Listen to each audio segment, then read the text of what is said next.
Parece si nos ponemos de pie, eso, en reverencia a la palabra, y leemos la hermosa palabra de Dios en el nombre del Padre, del Hijo y del amado Espíritu Santo. Mirad pues con diligencia cómo andéis, no como necios, sino como sabios, aprovechando bien el tiempo, porque los días son malos. Por tanto, no seáis insensatos, sino entendidos de cuál sea la voluntad del Señor. No os embriaguéis con vino, en lo cual hay disolución, antes bien, sed llenos del Espíritu. Padre, en el nombre de Jesús te doy gracias. Gracias por tu amor y misericordia. Te pedimos, oh Dios, que sigas añadiendo bendición a tu palabra y nos abraces con tu amor. Permítenos conocerte a través de la Escritura y caminar en sabiduría. En el nombre de Jesús. Amén y amén. Siéntese, pero dele palmas a Jesús. Él es digno de nuestra alabanza. Qué tiempo, Mire, hay gente que no lo sabe, pero usted se lo va a decir a partir de ahora. No hay como estar en la casa de Dios. Congregarse, creo que es lo más sabroso que existe para el que es cristiano. Y usted dice, ¿por qué? Imagínese, alabamos, Dios desata una palabra profética, podemos participar en adoración con nuestras ofrendas y aparte nuestra fe se alimenta. Pero fíjese que siempre vamos a encontrarnos con un pleito de luz contra tinieblas. Y lo primero que debemos entender es de que dentro de Éfeso, la zona de Éfeso, había grandes cosas, grandes prácticas que hoy por hoy son comunes. ¿Sí? Habían comportamientos que hoy existen también. Comportamientos como inmoralidad, avaricia, idolatría. Wow. Pero fíjese que lo que debemos entender y saber es que en medio de todas las cosas que se presentan, siempre va a haber una luz. Diga conmigo, luz. Dios nos ha establecido en la tierra como iglesia para hacer luz. Y la luz nunca se puede mezclar con las tinieblas, porque las tinieblas no existen en sí mismas. La luz sí. La palabra luz viene de un término griego que es phos. Significa brillo o fuego. Usted es luz, por lo tanto usted es fuego. Toca al que está a su lado y dile, no me quemes, que eres fuego. Y es importante saber que eres fuego. Y usted me va a preguntar por qué. El fuego que estaba ardiendo en la zarza era un fuego que ardía, pero que la zarza no se consumía. Porque el fuego que viene de lo alto nos purifica, pero no nos destruye. Cuando tú eres fuego, tú eres alguien que vas a hacer la purificación de tu generación sin destruir a las personas. Note de que el problema contra el que estamos luchando nunca se trata de gente, se trata de un sistema. El sistema de las tinieblas es experto en envolvernos y hacernos enemigos de la gente, cuando Dios nos ha llamado a amar a la gente, pero hacerle contra el pecado. Sin embargo, a veces como humanos no sabemos dividir las ideas. ¿Por qué? Porque cuando amamos a las personas, amamos tanto a las personas que no nos gusta denunciar el pecado. Sin embargo, Dios nos invita a una vida de denuncia del pecado, pero restaurando a las personas. Ese es el fuego. El fuego de Dios no tiene doblez. El fuego de Dios es santo. Ardía en la zarza, pero note de que el fuego no consumía la zarza, pero podía matar a Moisés. ¿Por qué? Porque cuando Moisés se acerca, ¿qué es lo que le dice Dios? Moisés, quita el calzado, porque la tierra que pisa es santa. Y la manifestación de esa santidad era esa zarza. Entonces Dios puede arder en tu vida, pero Dios no puede permanecer en tu vida y dejarte igual. El anhelo de Dios es permanecer y purificarte. Y esto es lo que Pablo le está diciendo a los efesios. Una de las cosas que vemos aquí, vamos a leer Efesios 5:1. El texto dice: sed pues imitadores de Dios como hijos amados. Sed pues imitadores de Dios como hijos amados. Qué lindo que cuando el apóstol Pablo habla a los efesios, lo primero que les invita y les exhorta es: tienen que ser porque son. Tienen que procurar hacer porque son. Usted solo puede manifestar lo que usted es. Por tal razón, cuando vemos la palabra hijos amados, el término para hijo es tecno. Y tecno no es cualquier hijo. Hay varias formas de dividir la madurez de los hijos. Tenemos el nepio, tenemos el padión. Pero cuando llegamos al tecno, habla de un hijo que es maduro. Habla de un hijo que imita al padre. Y quiero poder hacer un paréntesis informativo sobre esto. Existe dentro de la línea de psicología que nosotros imitamos lo que admiramos. Se llama efecto Pigmalión. Usted imita a quien admira. Usted va a hablar como a quien admira. Usted va a hablar como quien admira. Gritará como quien admira. Hay un dicho que dice que el que se junta con cojo a la semana cojea. Y el que se junta, en Venezuela se dice, el que se junta con lobo a aullar aprende. Pero hoy quiero decirte algo, amado, y es que el apóstol Pablo dice que somos hijos amados por Dios. Y como hijos amados debemos comportarnos a la altura de lo que somos. No podemos tener comunión con las tinieblas ni ser igual a ellos. Es más, el texto dice: y andad en amor como también Cristo nos amó y se entregó a sí mismo por nosotros, ofrenda y sacrificio a Dios en olor fragante. Es decir, que la palabra en el versículo 2, cuando dice andad, esa palabra andad es la palabra peripateo, que significa conducta. No puedo decir que yo ando en el Espíritu si mi conducta no imita a Dios. Dios nos invita a caminar bajo los principios del cielo, porque nuestra conducta tiene que imitar a Dios. Yo no puedo imitar a Dios cuando oro porque es fácil. Cuando oro todo el mundo es santo, porque dice: oh Dios del cielo y de la tierra. Pero cuando el problema se nos encara y mi corazón lo que manifiesta es amor, entonces te puedo asegurar que dentro de ti está un Dios que te gobierna. Entonces Pablo le dice a un pueblo en Éfeso, en medio de una corrupción social, así como usted y yo, a permanecer caminando, conduciéndonos como hijos en sabiduría.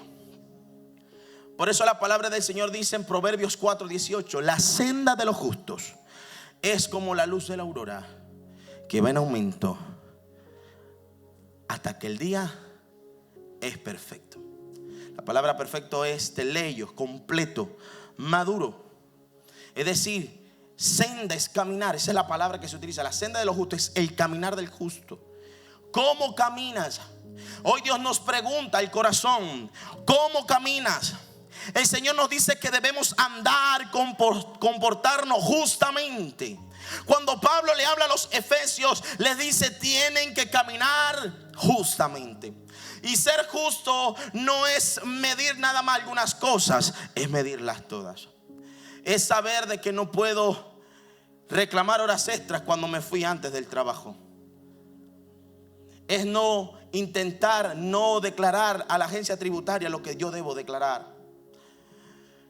La Biblia enseña que la justicia es lo que nos hace prosperar el camino, y que el justo es el que hereda la riqueza o recibe las riquezas del impío, termina que teniéndola. Pero hay gente que piensa que es por ser cristiano que tiene riqueza. Y te voy a decir algo, amado, y es que cuando practiques justicia vas a ver las riquezas del cielo, porque se llama principio. Dios no tiene muchachos bonitos, Dios tiene principios que el que lo obedece, Él está comprometido a manifestar su promesa.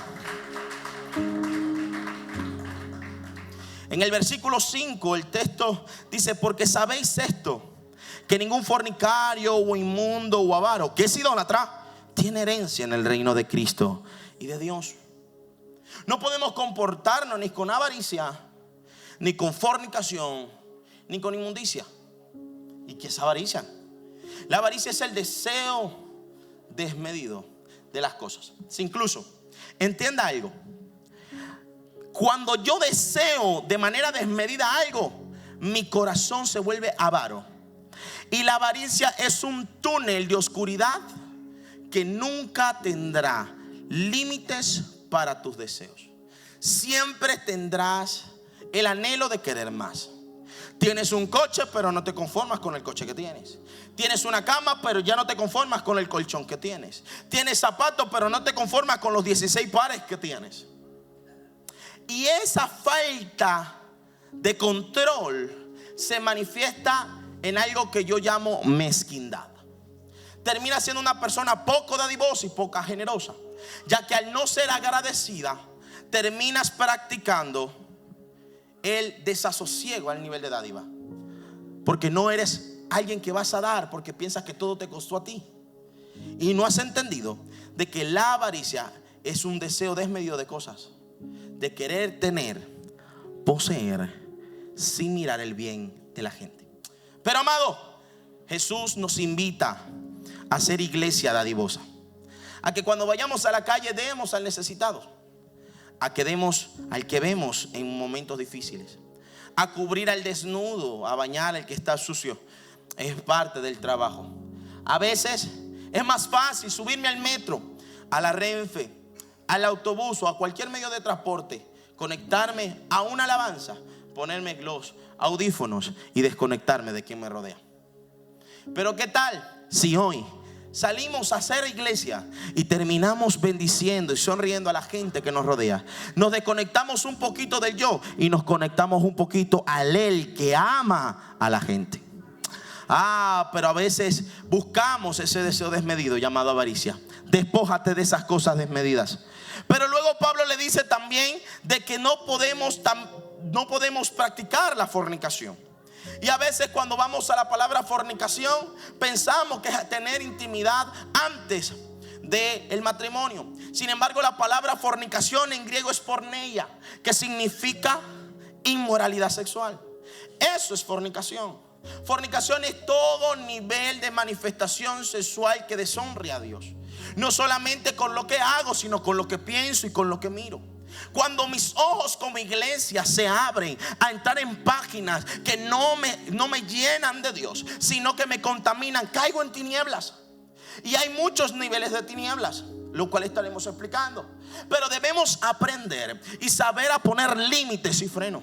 ¿Y sabes cuál es el freno? Un pacto con Dios. ¿Cuál pacto con Dios? Muy sencillo. Usted tiene que aprender a consagrarse con un compromiso y un voto, como quien se casa. Eso es un pacto. Porque usted dice, no, Señor, bueno, yo dejaré, pero ¿qué tal si somos radicales y decimos, Señor, desde hoy yo te prometo, te hago voto, hago un pacto contigo de no mirar más esto, de no pensar más esto? Ay, amado, Job dijo algo en el libro de Job 31:1. Dice, he hecho pacto con mis ojos, ¿cómo osaré ver virgen? Es decir, de que la iglesia no está llamada a solamente pensar que intenta rectificar sus ojos, sino a tener un pacto en sus ojos para no contaminarse. ¿Sabes? Y esto me llama la atención porque en el libro de Apocalipsis habla de 144,000 vírgenes que no se casaron ni tuvieron mujeres y que son los que andan con el Cordero. Es decir, de que en los últimos tiempos habrá un remanente, una generación consagrada que ha hecho pacto con Dios de santidad y que no se va a contaminar con nada en el mundo. Y eso tiene que ser el carácter que la iglesia posea en este tiempo.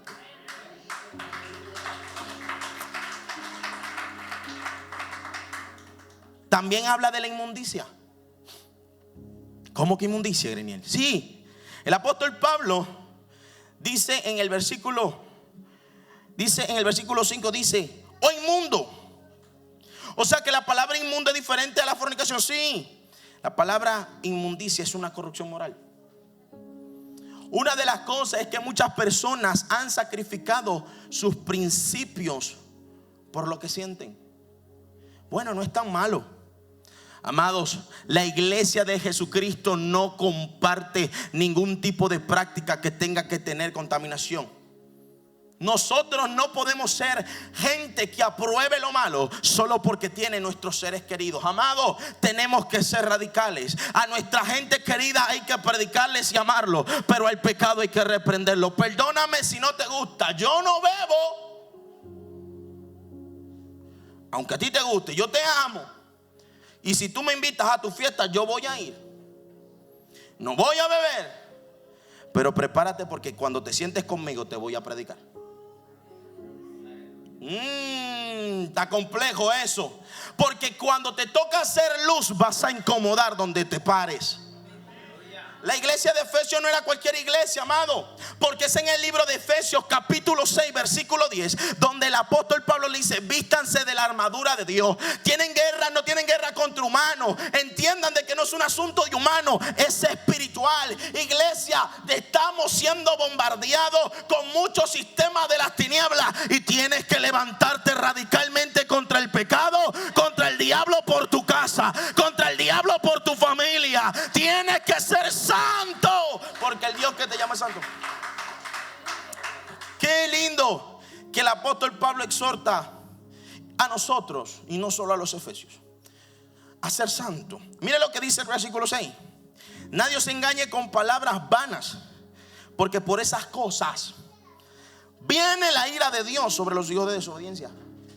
¿Por qué? Porque hay palabras que provocan la ira de Dios. ¿Sabes? Hay palabras que pueden desatar cosas muy feas sobre nosotros.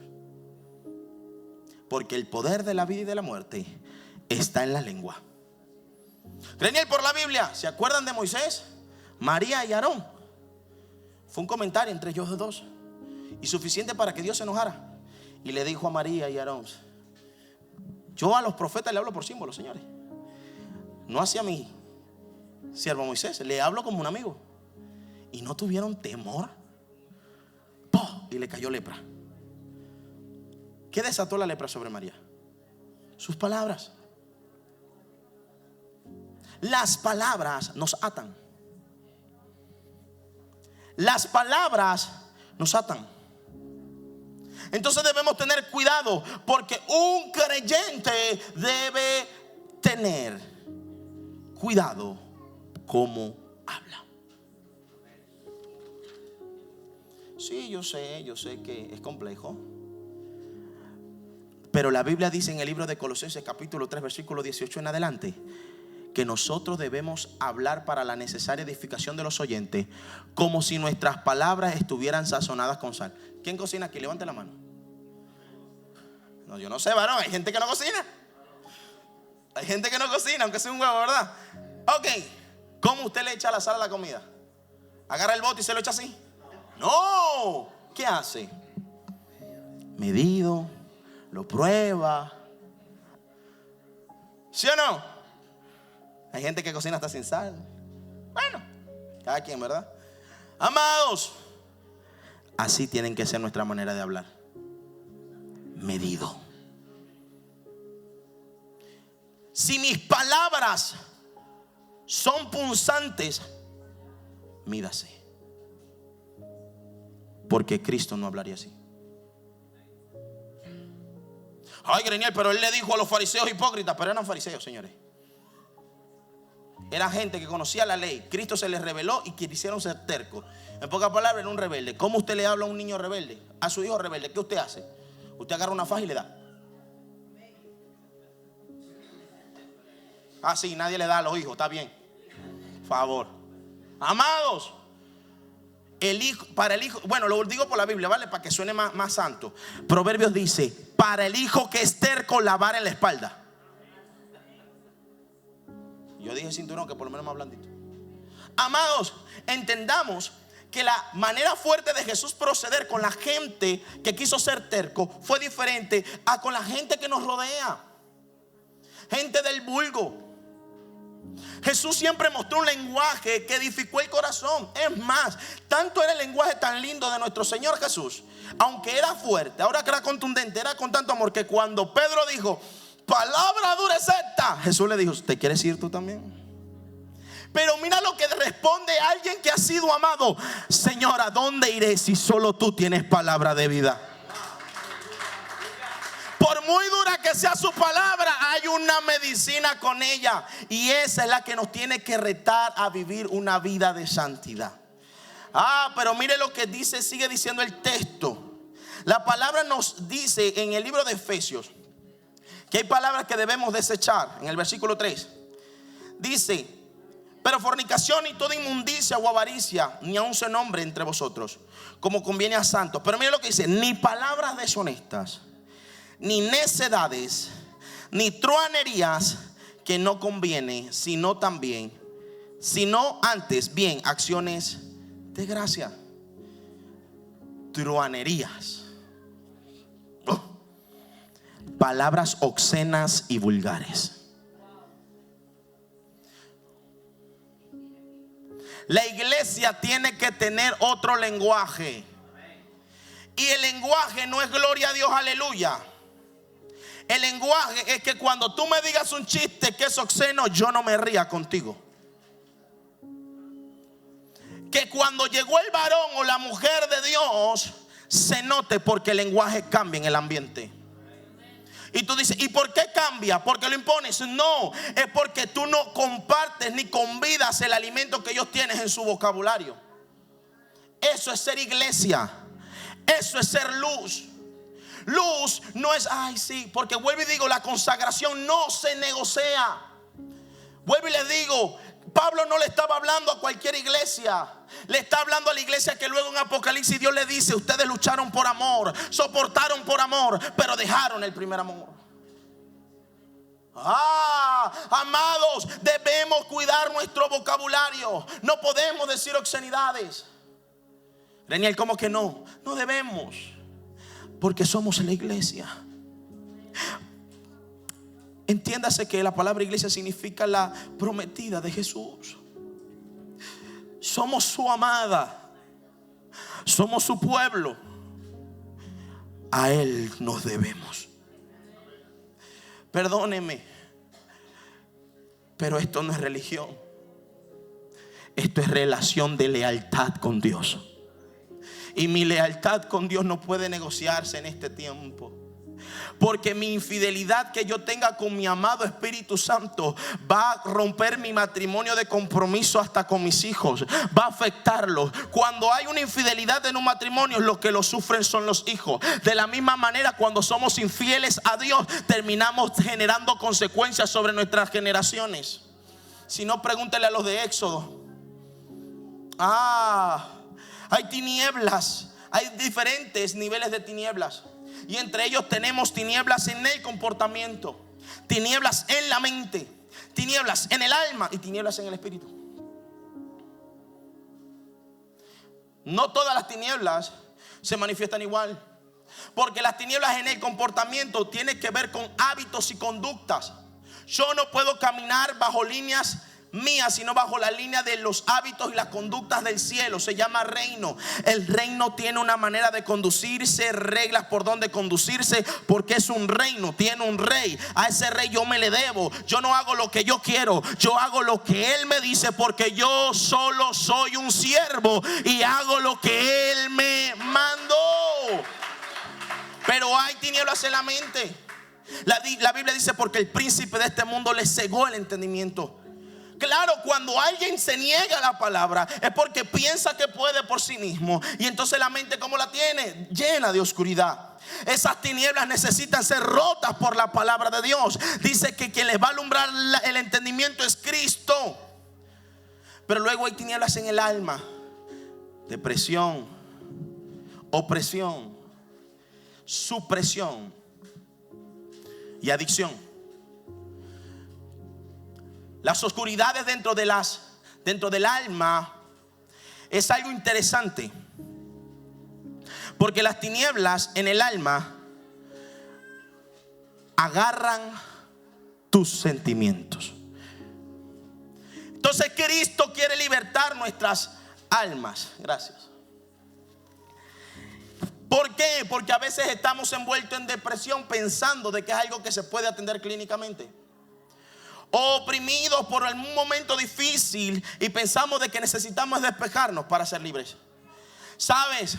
Yo no necesito que venga un David y toque para que se me calme la opresión que siento. Yo necesito que venga el Mesías para que me libere de mis prisiones. Porque David dijo: saca mi alma de la cárcel para que alabe tu nombre.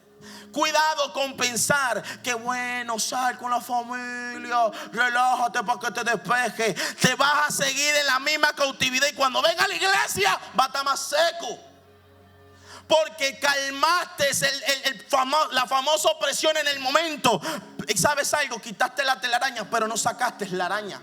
Dentro de 2 o 3 días volverás a tener el mismo problema. Pero cuando la iglesia va donde su amado dice: papi, sácame de la cárcel, reconozco que te necesito, entonces del cielo desciende algo sobrenatural que se llama promesa. He venido a libertar al cautivo, he venido a libertar al que está oprimido. Ese es nuestro Señor. Y luego está la espiritual, que pueden venir por generaciones. Pueden atar relaciones. Y estas ataduras se desarrollan por conductas. Son solo reflejos de lo que hay dentro. Pero mire lo que dice el versículo 13. Y quiero leer el versículo 13, por favor, media, en la TLA, rápidamente. Gloria a Dios. Efesios capítulo 5, versículo 13, en la TLA. Dice la escritura: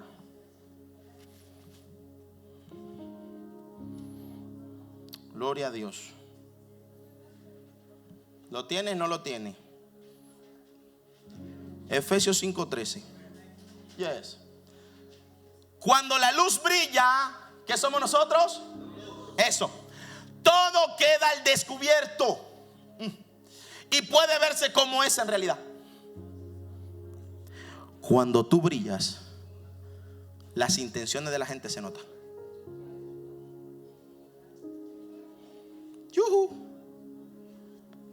Cuando tú brillas, la gente se incomoda. Porque la luz no es tuya. La luz es de Cristo. Aló. La luz es de Cristo. Entonces cuando camines en esa luz, la gente se incomoda porque se manifiesta lo que son en realidad. Porque tú te comportas en justicia. Entonces los que viven en injusticia se comparan contigo y dicen: ¿lo nota o no lo nota? La iglesia será como la generación en el tiempo de Noé. En el sentido de Noé, seremos como Noé y los hijos. Nos llamarán locos, porque estaremos haciendo el arca, preparando a la iglesia, guardándonos, no diciéndole no al pecado y sí a Cristo. Eso es lo que está diciendo Pablo. Se están guardando. Ustedes viven en luz. Se va a manifestar todo lo que hay. Sí, ajá, excelente. Pero va a haber algo. Habrá gente que se va a incomodar. ¿Por qué? Porque cuando lees el versículo 13 dice, mire, lo voy a poner de esta manera. Dice: porque vergonzoso es aún hablar de lo que ellos hacen en lo secreto, mas todas las cosas, cuando son puestas en evidencia por la luz, son hechas manifiestas. Porque la luz es lo que lo manifiesta todo. Pero me encanta esta parte, y esta es la parte que rompe todo. Y dice: por lo cual dice: despiértate tú que duermes, y levántate de los muertos, y te alumbrará Cristo. Fíjese que el versículo 14 utiliza la palabra dormido. O sea que estar dormido es un estado de oscuridad. Estar desconectado de la revelación de Dios es un estado de oscuridad. Y el apóstol Pablo le dice: despierten. La palabra despertar es una reacción. Pablo le dice: debemos entender que la luz se va a manifestar, o podemos contemplar esa luz, es cuando despertemos, cuando reaccionemos al llamado de Dios. La luz está presente, ella brilla, pero debemos despertar, porque por mucho que esté prendida la luz en tu cuarto, si tienes los ojos cerrados no la vas a ver. Ya está. Entonces Cristo está aquí, Él está presente, pero quien tiene que reaccionar a esa luz soy yo. Entonces debemos aprender algo que me llama la atención. debemos despertar a Dios en nosotros. Dios está, pero yo debo despertar a Dios. No porque Él se duerma, atención con esto, no, entiendas el término. Yo tengo que despertar a Dios, o sea, yo tengo que despertarme hacia Dios. Sí, para que se entienda el término. Yo debo despertarme hacia Dios. Y cuando yo me despierto hacia Dios, entonces Él brilla en mí. Ok, por la Biblia.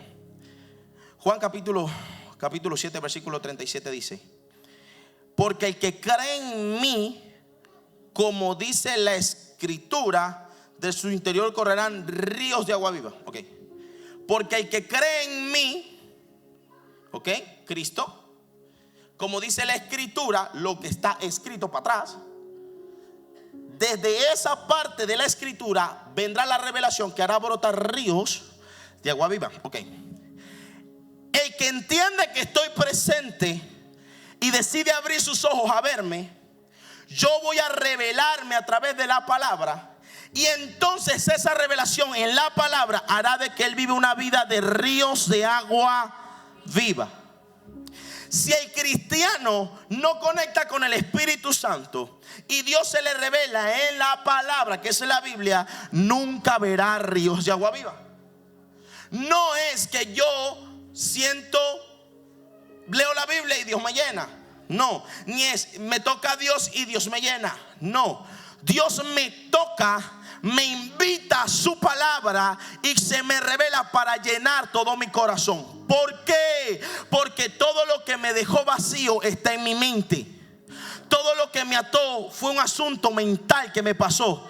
Mis sentimientos, mis emociones, mis recuerdos, mis culpas, mis pecados están atando mi mente. Entonces dentro de mi mente hay algo llamado fortalezas mentales que solamente la palabra de Dios podrá derribarlo. Entonces Dios me toca, me lleva a la palabra y me dice: ahora rompe con la adicción, rompe con la mentira, rompe con el chisme. Y es allí cuando me llena para luego usarme.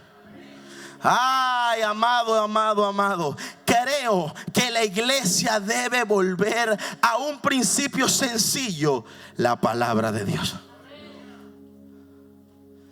Las sensaciones son buenas, pero la palabra transforma. Así que quiero enseñarte unas bases para la libertad de esas tinieblas. Y cerramos. Número 1, la confesión. Cuando leemos el versículo 13 del capítulo 5 de Efesios, es necesario entender que la confesión es clave. Mire lo que dice Proverbios 28:13. El que encubre su pecado no prosperará, mas el que lo confiesa y se aparta, ¿qué alcanza? La confesión es el primer paso de la libertad.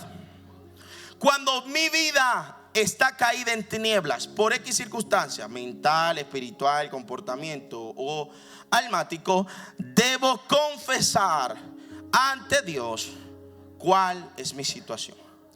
Número 2, reacción. El versículo 14 dice: despierta.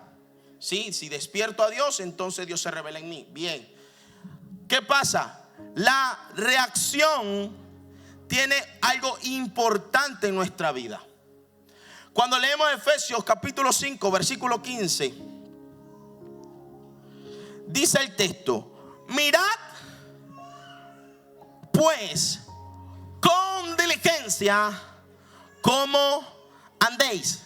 Esa palabra mirad es una palabra griega que significa guarda. Vigila tus pasos. Cuando Pablo dice mirad cómo andéis, tiene que ver con la reacción a la confesión. Yo ya confesé, pequé, Señor, perdón, pero ahora tengo que reaccionar. ¿Cómo camino? Vigila tus pasos.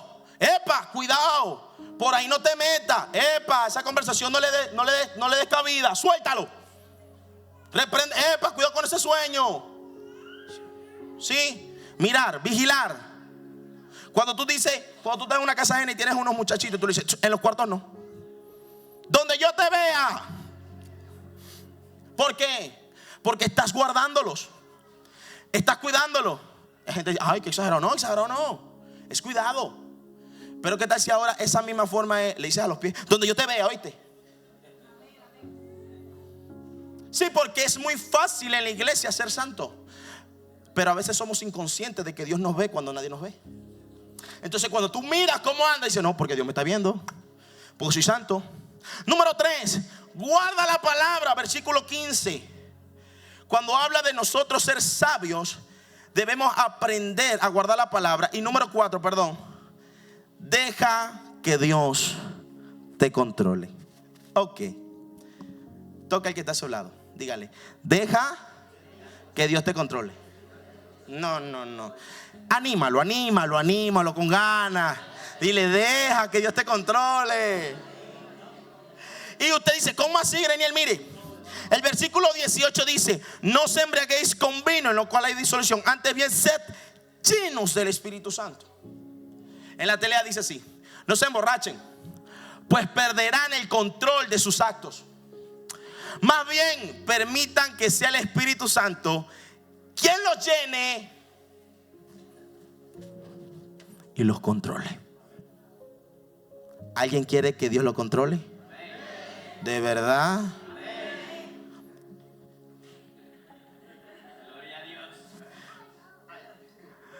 La palabra llenos es la palabra neumáticos en griego. Es cuando un cuerpo es inflado por aire. Un neumático rueda sin aire y se daña. Para que funcione bien necesita tener ese aire comprimido y lleno completito, en la medida con el que está diseñado. Dentro de ti hay un vacío que tiene la medida de Dios, y solo podrás disfrutar de una vida plena cuando seas lleno del Espíritu Santo. Sin Él nada y con Él todo. Póngase sobre sus pies. Cierro con Mateo capítulo 5 versículo 14 y 16 y oramos.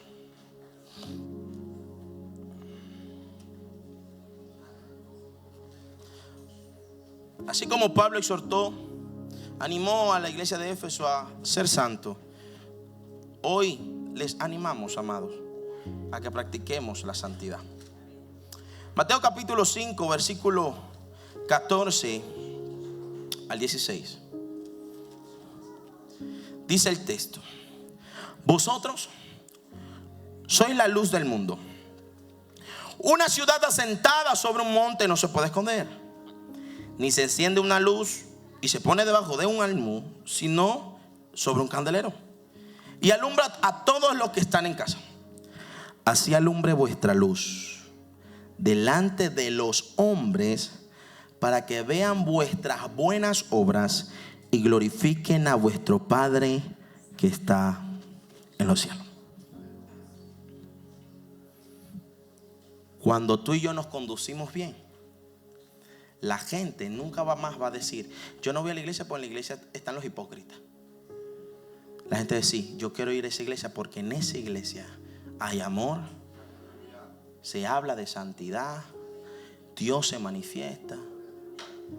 Que no tengamos que seguir usando el texto para justificar la falta de la gente. No, puesto los son a Jesús, el autor, eso es para justificarlo. Sin vergüenza que han puesto el evangelio. No. Que ese texto sea un reto para caminar con más fuerza, pero que la iglesia esté llena de gente que aunque comete errores digan, ¿sabes qué? Me equivoqué, pero estoy rectificando y quiero que las cosas cambien y mejoren. ¿Sabe de qué yo quiero que esté llena mi iglesia? No solamente de gente que esté rota, sino de gente que ha estado reparada y sean testimonios para la gente de afuera de que aquí está la gloria de Dios, y aquí se restaura matrimonio, y aquí hay sanidad, y aquí hay milagro. Eso es lo que yo quiero ver en mi casa. No solamente de que hay gente que falla, sino gente que manifiesta el testimonio del cielo.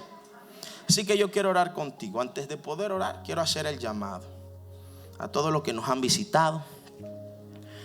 Quiero invitarles a aceptar a Jesús. Y quiero hacerlo rapidito. Mire, nosotros necesitamos a Jesús porque somos pecadores. Jesús te ama Y Él no te ama porque hay milagros o hoy amaneciste. No, no, no. Te ama porque hace 2000 años murió en una cruz, resucitó al tercer día y quiere salvarte. Dice la Biblia que nosotros estábamos llenos de pecado y corrupción, y que si Dios nos juzgase íbamos a ir al infierno, porque la paga del pecado es muerte, y por cuanto todos pecaron fueron destituidos de la gloria de Dios. Pero déjame darte una buena noticia. De tal manera amó Dios al mundo que envió a Jesús para que todo aquel que en Él crea no se pierda. ¿Sabes? Sé que Jesús te ama porque murió por ti. Hoy te pregunto, ¿te quieres dejar amar? Te invito a aceptar a Jesús porque es una decisión personal. Te invito a aceptar a Jesús es porque esta oración de fe es un paso de manifestación de tu fe. Jesús te ama. Ven, pasa. Sí, vamos a ir orando mientras ellos avanzan. Dios los va a traer. Dios los va a traer. No los obligue, no los obligue, no los llame. Dios los va a traer. Padre, gracias. Y mientras la gente avanza, la iglesia celebra por estos pasos de valientes. Dios te bendiga. Bienvenida. Yo sé que Dios quiere traer gente más. Venga, pase. Pase. Dios lo ama. Oh, fue su amor en la cruz que te trajo. ¿No estás aquí por casualidad? No. Ni siquiera porque te invitaron. Estás aquí porque Él te ama. Toma tiempo. La iglesia orando por esas almas.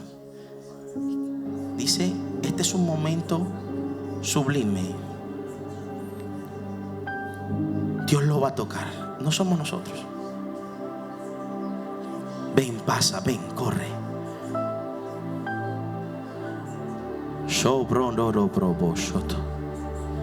Más Jesús, tráelos. Vamos a dejar esos 5 minutos, 2 minutos más, para que esas personas puedan pasar y aceptar a Jesús. Si quieres reconciliar, si sientes que necesitas sanar heridas, ven, pasa. Queremos orar contigo, no solo por ti. Queremos acompañarte en una oración de fe. Tráelos, Jesús. Tráelos tú. ¿Dónde están? Tócalos y tráelos. Oh. Damos palmas al Señor por otra valiente